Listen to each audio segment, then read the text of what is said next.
this point of the game, I feel like when y'all see me walk in this room with a box, y'all already know what time it is. Popping everybody, it's your boy Squat, your size 15 sneaker enthusiast, saying, yo, it's time to review another big ass shoe. When you see this particular box, you already know where it's from. There's another indication of what type of shoe this is, but I know what this is, and it's not gonna be what you think.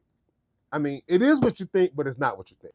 Your boy got in the size 15. Color says Varsity Maize, black, and wolf gray. Without further ado, ladies and gentlemen, I present to you the Jordan Low Spizites. Spizites are a mixture of all the, like a few Jordans. As you see right here, this is from the 3. The eyelets and this part right here is from the 5. I think this part in the it's a badge or something that's from the 9. This right here, the wings, is from the 4. The lace lock right here, and this part right here, I think is from the 6. This shoe came out like 2 weeks ago, or maybe even last week, I want to say, but it has since sold out.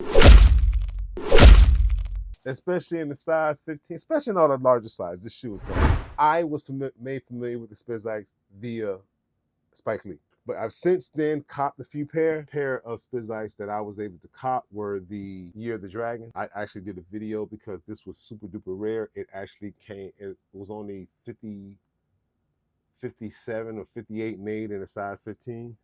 I also have the bread version, Spizite Low. I also have this sail joint. I like this one here. This was another reason why I didn't go for the Craft 3s, I think it was, because I had this and I had the sail, and I'm like, yeah, it's too close. I also have the other pair that everybody's looking for, Houston Oil Blue or whatever they call it. All right, everybody, so yeah, I just want to do a quick unboxing with you guys, show you that I copped the Jordan Spizite Low in this Varsity Maize. Listen, this yellow and black colorway. Say Varsity Maize, but it looked yellow to me. It's your boy Squatch, and all you gotta do is follow me